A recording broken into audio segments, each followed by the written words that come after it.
Okay, चलिए अब एक काम करते हैं, यतिन के पास चलते हैं और आज के stocks of the day address करते हैं। Yatin, good morning. Good morning. और सबसे पहले अगर हम बात करें ग्लैंड फार्मा, बड़ी ब्लॉक डील होती हुई लगभग 4.5% इक्विटी का आपने ब्लॉक डील होता हुआ देखा। स्टॉक ब्लॉक डील के बाद 5% नीचे है। यहाँ नियोमैक और आरपी एडवाइजरी सूत्रों के हिसाब से सेलर्स हैं जिन्होंने अपना पूरा का पूरा जो ओवरऑल शेयर होल्डिंग है वो ब्लॉक डील के जरिए बेच दिया है।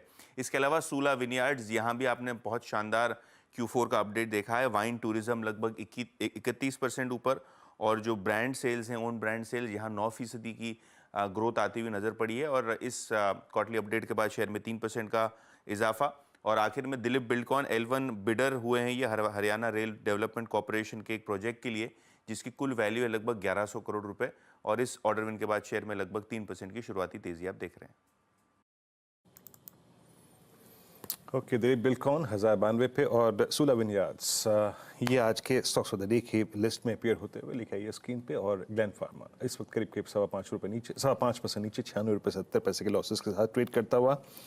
और यतिन, बहुत बहुत शुक्रिया आपका इस पूरी चर्चा के लिए। इंडेक्स अभी भी जुझारूपन कायम है, but HDFC bank lower level से रिकवर होता हुआ, और जरा HDFC बैंक का टिक बाय टिक चार्ट लेके आइएगा।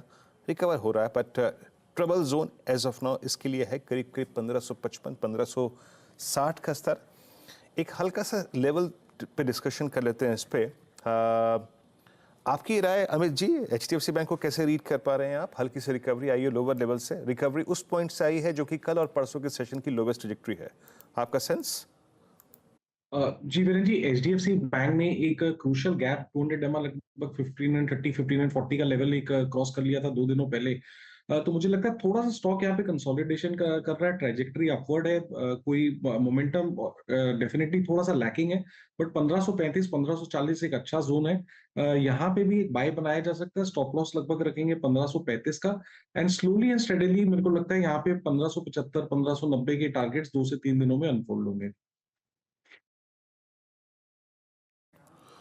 ओके, HDFC बैंक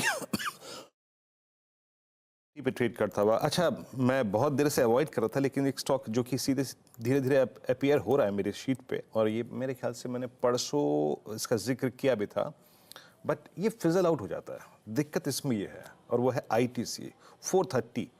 पिछले 3 दिन का स्विंग हाई एग्जैक्टली यही हुआ है, और पिछले 3 दिन का ये स्विंग हाई, इसी पे आता है इसका 100-डे एक्सपोनेंशियल मूविंग एवरेज, जो कि उस दिन भी आई थिंक 13 मार्च को भी स्विंग हाई था।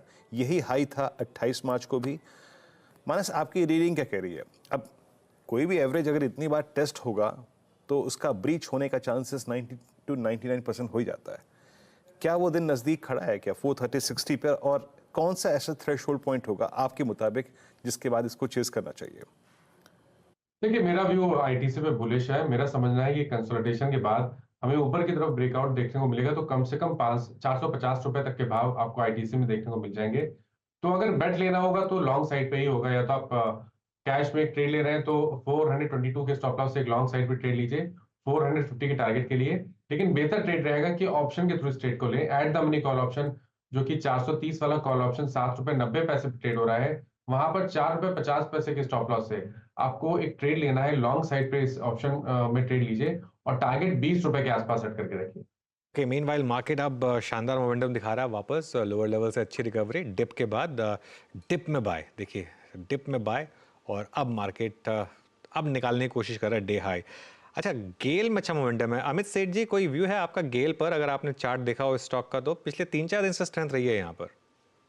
जी वीरेन जी, अनुज जी, काफी स्ट्रॉन्ग स्ट्रक्चर है। जिस हिसाब से 200 का इसने लेवल ब्रेकआउट किया आज के सत्र में, ये इंपॉर्टेंट है कि 200 के जो कॉल राइटर्स है वो अंडर प्रेशर है। वहां पे अनवाइंडिंग हम देख रहे हैं। कल के सत्र में स्ट्रॉन्ग वॉल्यूम अपटेक था।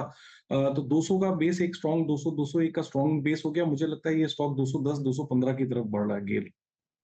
ये राजेश जी की भी पिक थी एफएनओ सुपरस्टार में। एक दूसरा व्यू भी ले लिया मैंने यहाँ पर। मीनवाइल राजेश सतपुते के पास भी एक कॉल है। राजेश जी, बताइए।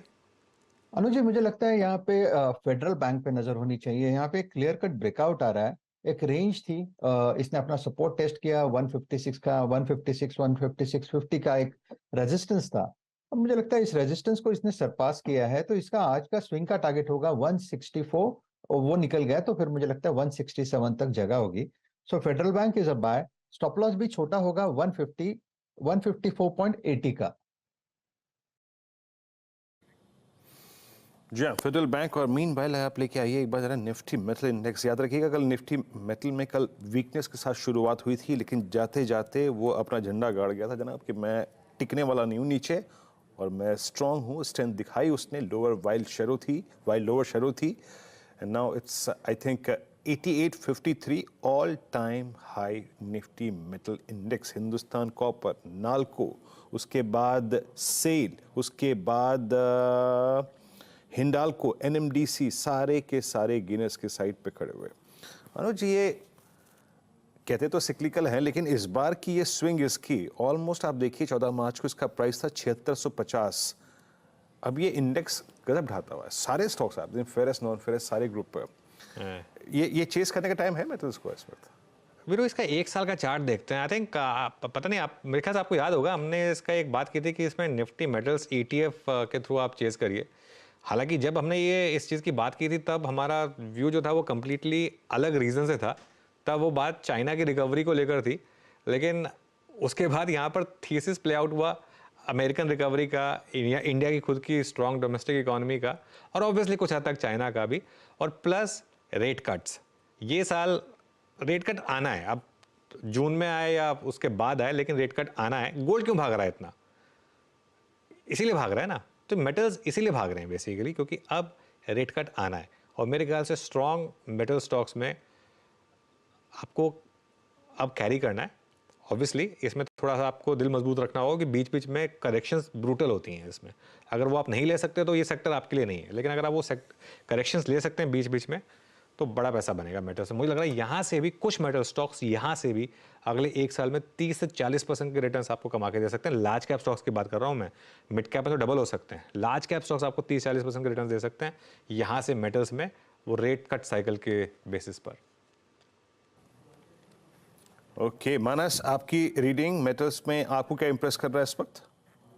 देखिए, हिंडाल्को पे मेन नजर है। हिंडाल्को पे अभी भी खरीदारी करने के मौके दिखते हैं। हाई टॉप हायर बॉटम पहले से ही बन रहे थे, स्टॉक करेक्ट भी हुआ, 10 डे मूविंग एवरेज सपोर्ट लिया।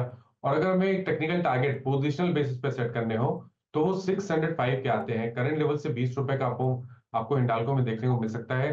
तो करंट लेवल पे आप खरीदारी कर सकते हैं। 570 रुपए के नीचे स्टॉप लॉस लगा के एक पोजिशन ट्रेड लीजिए 605 के टारगेट के लिए। बिल्कुल, एक्चुअली जो मानस ने हिंडाल्को की बात की ना, आपको वीरू में एक और चीज़ बताऊं, हिंडाल्को की एक बार 52 वीक हाई लो वाली प्लेट लेकर आई। अभी अभी आपने बात किया metals index all time high पर, हिंडाल्को की 52 वीक हाई और लो की प्लेट आपको एक बहुत इंटरेस्टिंग चीज़ दिखाएगी। यहाँ पर 52 वीक हाई था मेरे ख्याल से 650 के करीब, 620 के करीब था यहाँ पर। यहाँ पर एक रीज़न ये है कि एक लार्ज FII की कुछ सेलिंग चल रही है यहाँ पर। वो अगर एब्जॉर्ब हो जाएगी फिर मुझे लग रहा है कि शायद यहाँ पर अच्छे साइंस बने। इसके लिए ये स्टॉक जो है वो उतना आउट परफॉर्मेंस नहीं कर पा रहा है जितना बाकी मेटल स्टॉक्स ने आउट परफॉर्म किया है। हालांकि मेटल्स में आज अच्छी आउट परफॉर्मेंस है। वेदांता देखिए एक बार, वेदांता में भी अच्छे मोमेंटम। हिंदुस्तान कॉपर, अच्छा हिंदुस्तान कॉपर कल बैन से बाहर आया था ना, हाँ बैन से बाहर आया था हिंदुस्तान कॉपर, और आज का स्टॉक ऑफ द मॉर्निंग अब तक करीब करीब 6.5% के गेन, और ये पूरी की पूरी तेज़ी स्क्रीन पर प्ले आउट हुई है हिंदुस्तान कॉपर में। शानदार मोमेंटम यहाँ पर हिंदुस्तान कॉपर में। और अब सेल, ये भी एक तेज़ी दिखा रहा है। गाबा सर हैं क्या हमारे साथ? गाबा सर, कोई मेटल स्टॉक पिक करना है क्या? हाँ जी, मेटल स्टॉक कोई पिक करना है यहाँ से?